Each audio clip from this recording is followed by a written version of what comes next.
NEET छात्रा मामले में कई खुलासे सामने आ रहे हैं और ऐसे में सीसीटीवी फुटेज आने के बाद अब कई सवाल खड़े होते हैं। आपको बता दें कि नीट छात्रा मामले में जहां एक और अब सीबीआई इस केस की जांच कर रही है, पप्पू यादव कई खुलासे कर रहे हैं, तो ऐसे में अब सीसीटीवी फुटेज भी सामने आई है जिस दिन छात्रा बेहोशी की अवस्था में मिलती है।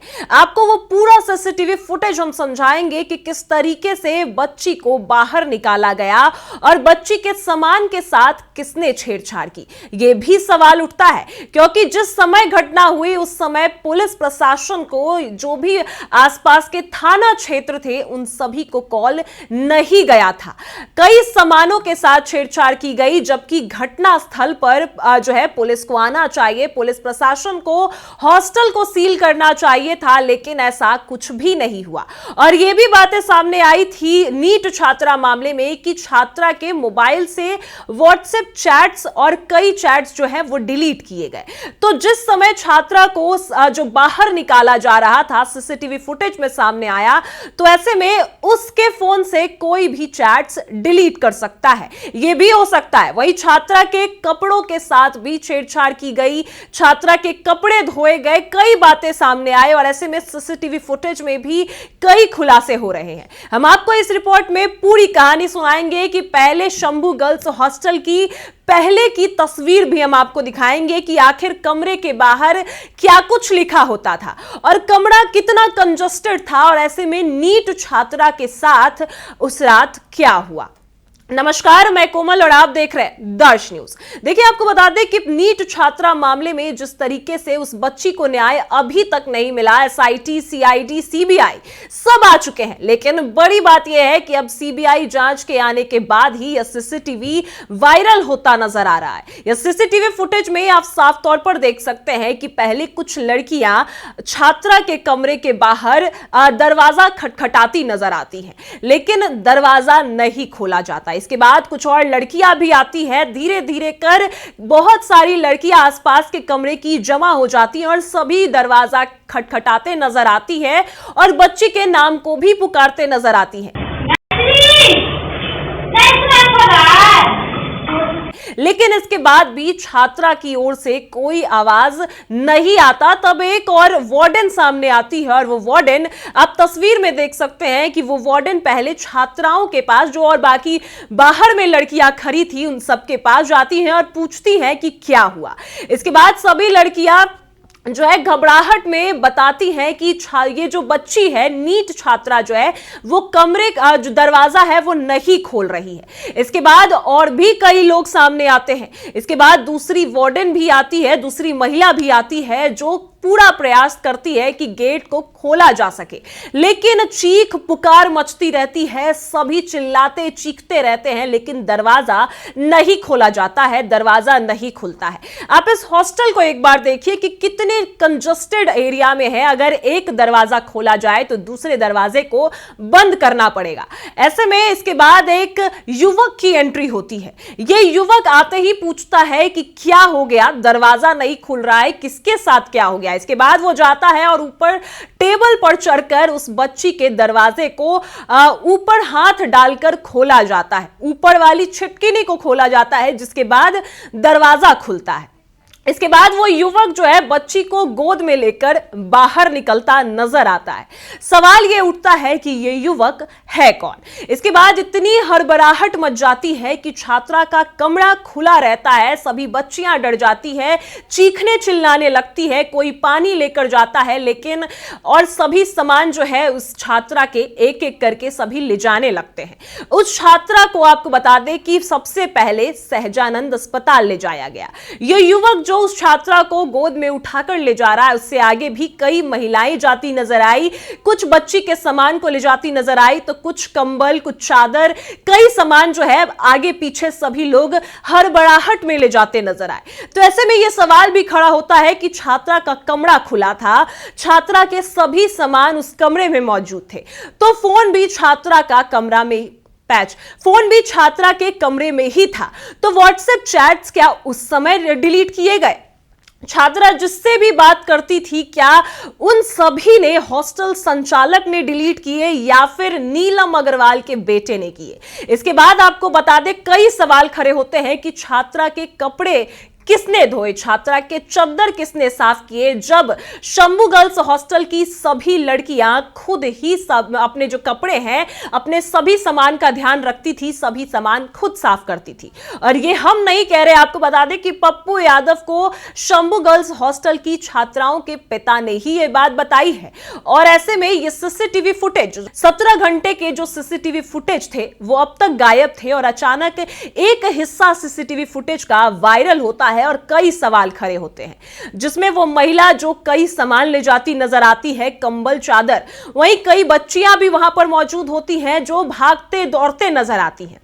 लेकिन ये पहली तस्वीर है जो सीसीटीवी फुटेज सामने आई, लेकिन इससे पहले भी शंभू गर्ल्स हॉस्टल की वो भयावह तस्वीर हम आपको पहले दिखाते हैं। ये वही शंभू गर्ल्स हॉस्टल है जिस कमरे के बाहर हॉटनेस इनसाइड और कई ऐसे बात लिखे हैं। ये अगर लिखा होता तो बच्चियां कैसे इस कमरे में रहती थी, और आखिर ये सब बात लिखता कौन था, और हॉस्टल संचालक करते क्या थे?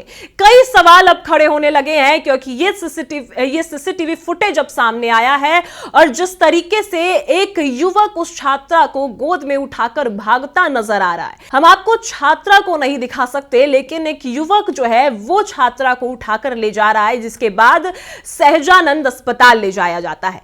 लेकिन अभी तक पुलिस प्रशासन को ना कॉल जाती है, ना ही पुलिस प्रशासन को कोई मामला पता होता है। इसके बाद आपको बता दें कि सहजानंद जाने के बाद भी उस छात्रा को मेडिकेशन देकर प्रभात मेमोरियल रेफर किया जाता है। प्रभात मेमोरियल में जाने के बाद अब उस छात्रा का इलाज किया जाता है, जिसमें कई बातें सामने आती है। सभी कहते हैं कि बच्ची ने आत्महत्या की, डिप्रेशन की गोली ली, और कई बात सामने आती है। लेकिन सवाल यह उठता है कि छात्रा को जब घटना स्थल से ले जाया गया, यानी हॉस्टल के कमरे से ले जाया गया, तो वो कमरा खुला हुआ था।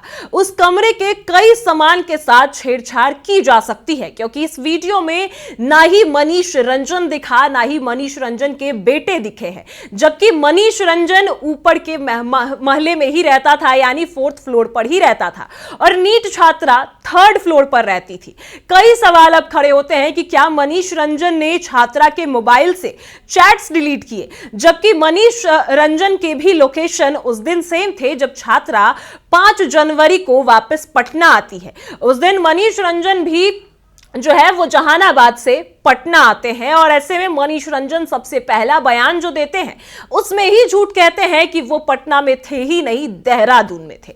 ये पहली झूठ थी। तो क्या जब बच्ची को बेहोश की अवस्था में ले जाया गया तो किसने छेड़छाड़ की बच्ची के फोन के साथ, किसने छेड़छाड़ की बच्ची के कपड़ों के साथ, और किसने छात्रा के कमरे में घुसकर वो उस समय का सीसीटीवी फुटेज कहां है? क्योंकि ये सिर्फ एक हिस्सा है जिसमें कई लोग दिख रहे हैं, 2 वार्डन दिख रही हैं, 2 महिलाएं दिख रही हैं, एक युवक जो उस बच्ची को गोद में उठाता दिख रहा है, और कई लड़कियां दिख रही हैं। लेकिन इन सभी में से किसी से पुलिस ने सवाल क्यों नहीं किया? जो युवक बच्ची को गोद में उठाकर ले जा रहा था उससे पुलिस ने सवाल नहीं किया, क्योंकि पुलिस इतनी लापरवाह थी कि 3 दिन तक उस घटना स्थल पर जाती भी नहीं। उस समय की बात छोड़िए, पटना पुलिस जो है वो कई दिनों तक इस हॉस्टल को सील नहीं करती, ना ही जाती है।